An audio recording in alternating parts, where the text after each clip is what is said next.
Bien, vamos a hablar acerca del concepto y naturaleza del estrés, pero vamos a hablar también de otros conceptos, otras experiencias psicológicas y fisiológicas que están relacionadas con el mismo. De esta manera aclararemos pues en qué se diferencian y en qué se parecen, puesto que sí que tienen puntos en común todos estos conceptos, ¿eh? Vamos a hablar del concepto de alerta, del concepto de miedo evolutivo, del concepto de estrés y del concepto de angustia. Es importante, por favor, que tengamos en cuenta una cosa. Debemos tratar de olvidarnos de los conceptos que tenemos, mejor dicho, de la percepción que tenemos de esos conceptos, porque nos pueden llevar a error. Es decir, vamos a intentar olvidarnos mientras que estamos estudiando esta asignatura del propio uso coloquial o social de estos términos, porque nos pueden llevar a confusión a la hora de comprender la definición, digamos, más técnica para que nos entendamos. Es decir, pues que yo coloquialmente o socialmente pues puedo decir que puedo entender que la ansiedad es cuando tengo muchas cosas que hacer y me da ansiedad, estoy nervioso, pero a lo mejor esa definición no es técnicamente no es la correcta. Entonces vamos a intentar dejar a un lado como si pusiéramos nuestra mente en blanco y partimos de cero para mejor entender estos conceptos, porque si no probablemente os pase que cuando yo esté definiendo alguno de estos términos, pues digáis, pero si eso que ha dicho que es estrés, yo entiendo que es ansiedad, o al revés, viceversa, ¿vale? Entonces lo mejor que hay es tratar de olvidarnos de lo que yo pienso y partir de cero, ¿de acuerdo? Bien, pues sin más vamos a arrancar. La reacción de alerta, ¿eh? La reacción de alerta, ¿vale? Es una respuesta que, bueno, pues tiene un carácter importante a nivel fisiológico y motor. Le ponemos el prefijo psico porque es una respuesta fisiológica, obviamente, se experimenta en el funcionamiento de nuestro organismo a nivel pues, hormonal, a nivel del aparato cardiocirculatorio, respiratorio, etcétera. Pero como está desencadenada por un estado psicológico, un estado de aumento de la atención selectiva sobre un estímulo, eh, o un estado emocional pues de sobresalto o un estado fisiológico de hambre y me impulsa a llevar una conducta. Ya sabéis que la conducta es psicológico, ¿verdad? El comportamiento es psicológico, pues una conducta de búsqueda de alimento, etcétera, etcétera, ¿vale? Bien, pues la reacción de alerta sería un conjunto de reacciones psicofisiológicas y motoras, y que no tienen otra finalidad que la de prepararnos para actuar ante un determinado evento, de la naturaleza que sea, ¿vale? Entonces, eh, desde un punto de vista temporal, se produce esta respuesta cuando tenemos la expectativa de que algo va a ocurrir, de la naturaleza que sea ese evento, ¿vale? Sin entrar ahí. La expectativa de que algo inminente va a pasar, un acontecimiento inminente, pues ante esa expectativa, pues desencadenaríamos esa reacción de alerta, ¿no? Es como una orientación hacia una predisposición hacia algo que va a ocurrir, ¿vale? Entonces, no hace falta decir que tiene una funcionalidad evolutiva muy importante para la supervivencia tanto del individuo como de la especie, ¿vale? Em, También suele activarse ante una necesidad o amenaza, ¿vale? Que es más o menos lo mismo que estamos diciendo. Es decir, yo tengo un estado de necesidad, por ejemplo, tengo sed o tengo hambre o estoy huyendo de un depredador o lo que sea, pues se puede activar, ¿vale? En este caso, pues la necesidad es más bien interna y la amenaza pues suele ser más bien externa, de origen externo al sujeto, ¿vale? Bien, vamos ahora a hablar del concepto del el miedo evolutivo, ¿vale? Disculpa que estaba intentando... Vale, quería esconder esto, pero ahora no me acuerdo cómo era, disculpa, ¿vale? La barra de herramientas de la pizarra. Y es que no me acuerdo ahora. A ver. Vale, ya aquí, perfecto. Venga, pues seguimos. El miedo evolutivo, ¿vale? Es importante, un segundo, es importante subrayar lo de evolutivo, el apellido evolutivo. ¿Por qué? Porque el miedo, a diferencia de otros miedos que ya indagaremos más adelante, El miedo evolutivo es necesario, es una respuesta necesaria para la supervivencia. Es un conjunto de acciones biológicas para las que estamos programados en caso de una amenaza, de un peligro para la supervivencia, ¿vale? Si se dice que la vida sin miedo sería bonita, pero posiblemente sería muy corta también, porque si no tuviéramos miedo, yo voy andando por la calle y un coche viene rápido hacia mí y no tengo miedo y no me aparto, pues, vale, pues ya sabéis lo que pasará, ¿no? Bien, entonces, desde un punto de vista de prepararnos para la acción ante un peligro, pues en nuestro organismo se experimentará una serie de cambios que tienen la finalidad de prepararnos para afrontar ese peligro o para defendernos o bien para escapar si es el caso. ¿De acuerdo? Hasta que ese peligro haya pasado. Se mantiene esa reacción de activación hasta que hasta que ese peligro haya pasado y con esto restableceremos ese equilibrio anterior. ¿eh?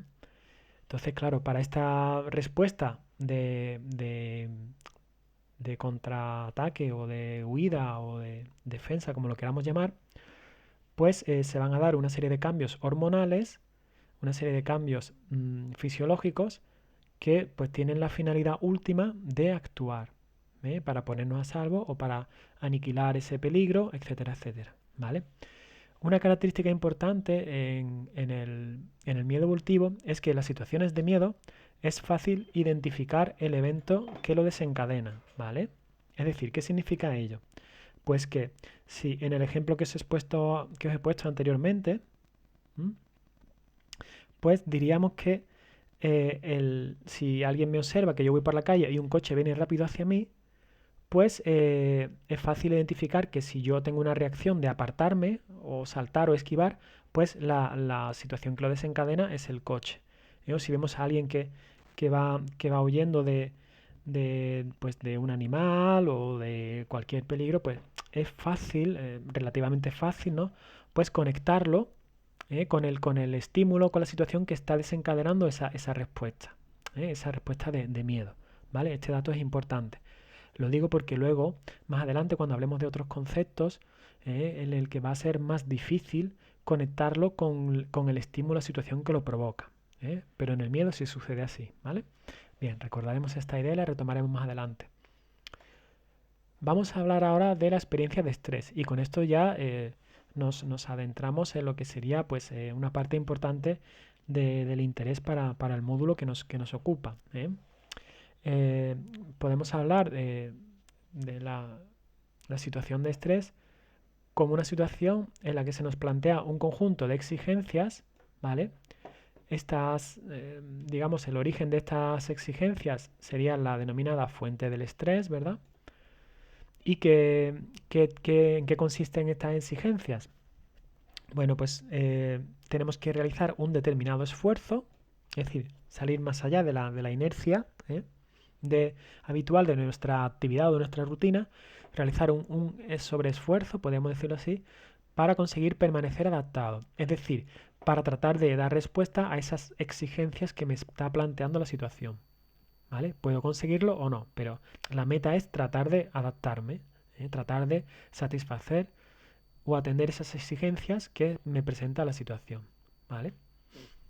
Entonces, como los seres humanos, pues tenemos unos recursos limitados en cuanto a energías, en cuanto a capacidad de respuesta, en cuanto a capacidad de atender, de recordar, de aprender, de realizar tareas al mismo tiempo, pues los seres humanos en situaciones de estrés nos veremos obligados a priorizar las conductas de afrontamiento sobre otras que no sean necesarias en ese momento, las cuales pues serán inhibidas o minimizadas. Entonces, si yo tengo que realizar determinadas tareas, pues daré prioridad a esas tareas que son requeridas y dejaré en un segundo plano aquellas que sean menos relevantes. ¿De acuerdo? Bien, nosotros, aunque existe un estrés fisiológico, nosotros nos vamos a centrar más en el estrés psicológico, ¿vale? Entonces, en realidad, en psicología nos vamos a referir a estrés psicosocial, en la medida en que es un estado psicológico, pero que está directamente desencadenado por las características de un contexto social, o de relaciones sociales o de desarrollo social del individuo. Este contexto social puede ser la familia, puede ser el trabajo, puede ser la universidad, puede ser el grupo clase de alumnos, etcétera. Ejemplos de situaciones que pueden desencadenar estrés psicosocial? Pues un examen, una entrevista laboral, conflictos familiares, etcétera. ¿De acuerdo?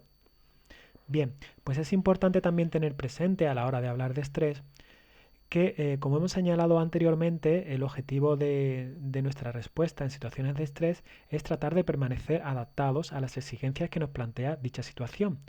Bien, pues cuando contamos con los recursos para adaptarnos y afrontar la situación satisfactoriamente, hablaríamos de eustrés. Eustrés, perdón. Es que en algunos podéis encontrar también como eustrés, depende de dónde consultemos.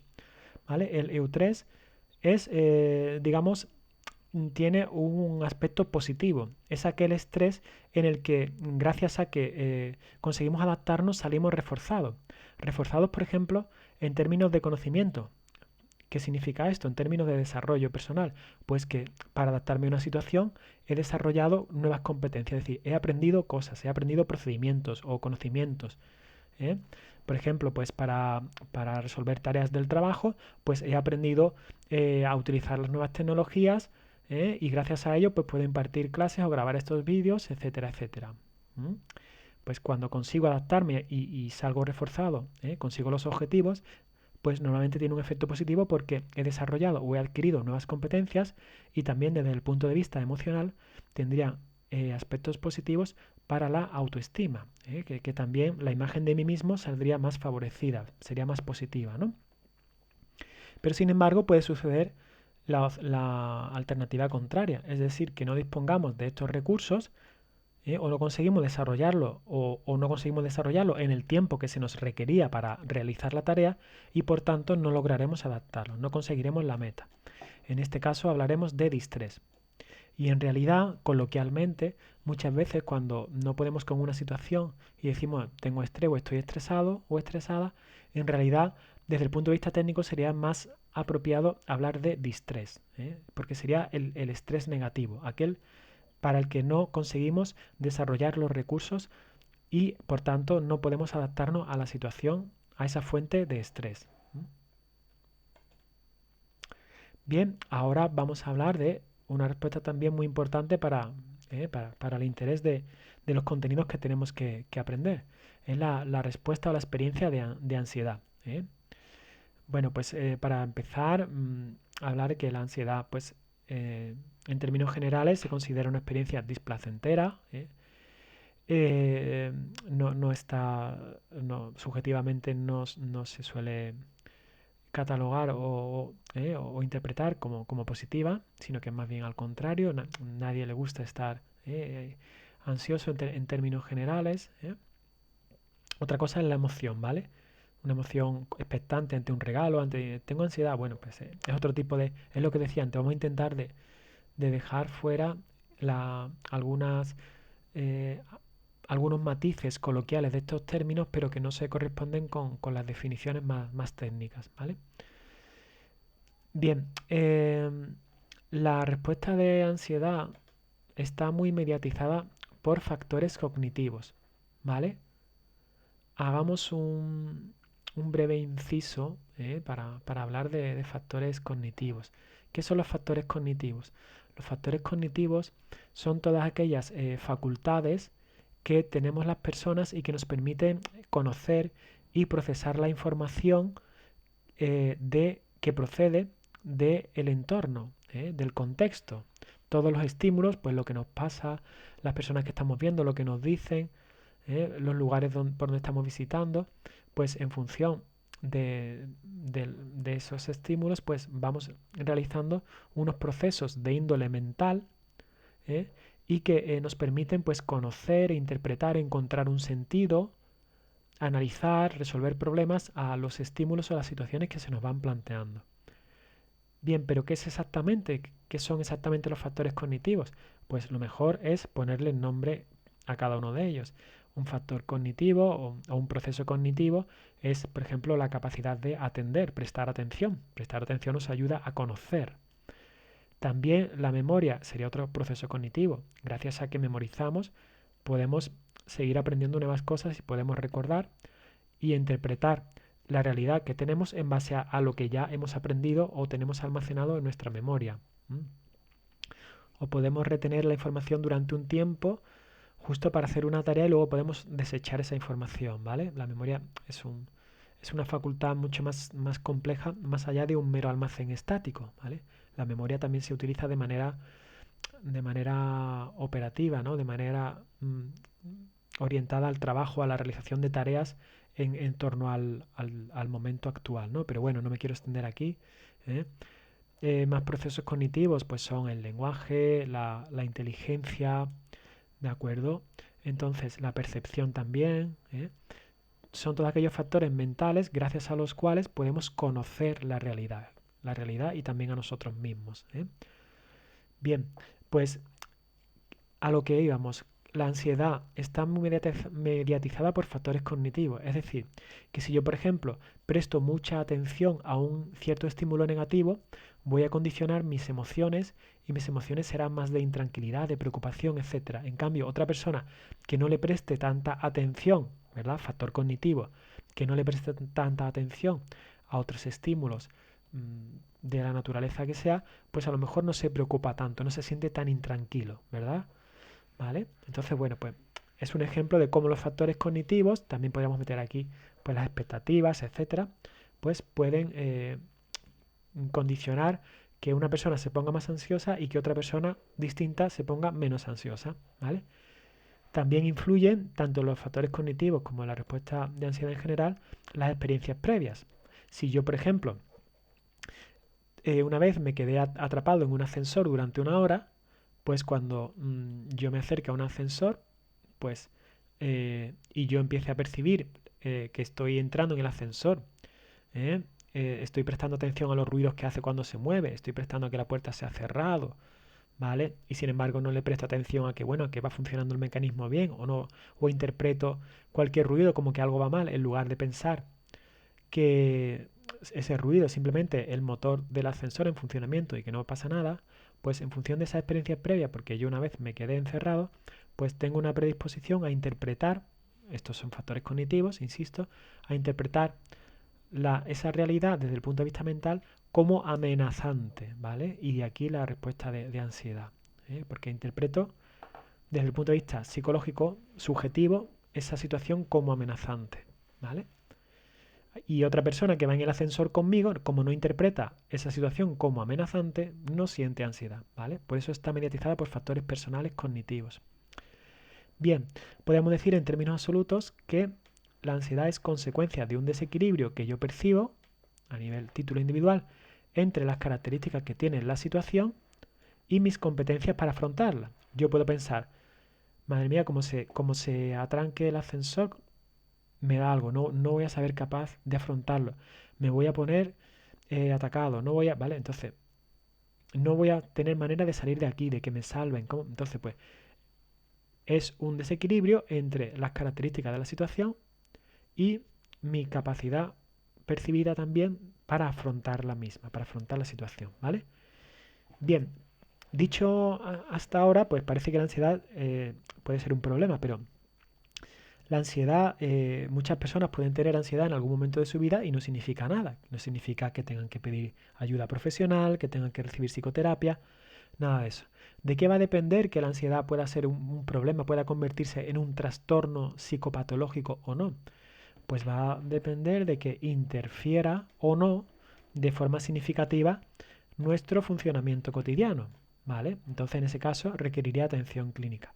Supongamos que a mí me da ansiedad subir a un avión, pero por las circunstancias de mi vida apenas nunca tengo que tomar un avión. Vivo y trabajo en la misma ciudad, toda mi familia y seres queridos están en la misma ciudad y pues casi nunca en mi vida tengo que coger un avión. ¿Me interferirá? ¿Será un problema? ¿Interfiere significativamente con mi día a día? Pues no. Entonces yo no necesito, no podemos definirlo como problema, ¿vale? Es un criterio muy pragmático. En cambio, si yo trabajo en una empresa multinacional y tengo que estar cogiendo un vuelo pues una o dos veces al mes, pues posiblemente lo voy a pasar muy mal. Posiblemente va a interferir mucho con mi trabajo, con mi desarrollo personal y profesional.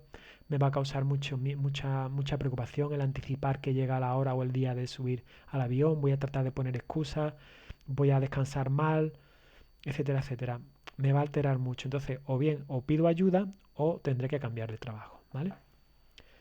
Bueno, y ya por último vamos a hablar del término de angustia. El término angustia es el más abstracto, digamos, de todos, ¿eh? Angustia etimológicamente viene de angostizo, que significa pues estrechez, ¿no? Un estrechamiento. Es como ver las cosas como en estrechez, como en túnel, ¿eh? Ver la realidad como en túnel. Solo veo una parte, que suele ser una parte negativa, ¿vale?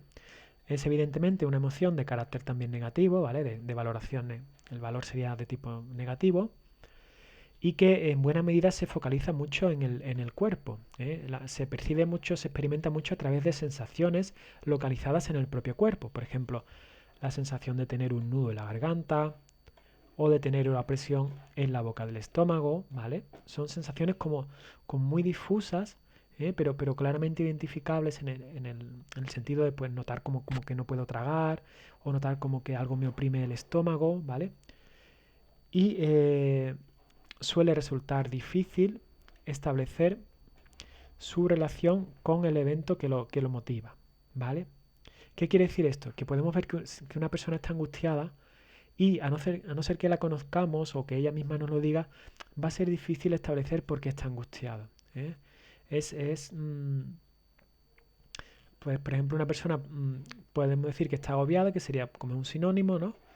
¿Eh? Y que y esa persona, pues es difícil, a no ser que le preguntemos, a no ser que ella nos lo diga, saber por qué está agobiada. Podemos notar la expresión del rostro, su comportamiento, algo llamativo, pero es más difícil conectarlo. En cambio, si yo conozco a mi amigo que tiene fobia a los ascensores, que le da ansiedad cada vez que entra en el ascensor, y cuando veo la cara que pone dentro del ascensor, yo ya puedo rápidamente conectar el estímulo, la situación del ascensor, con la reacción que está experimentando, ¿eh? En el estrés también pasaría, ¿eh?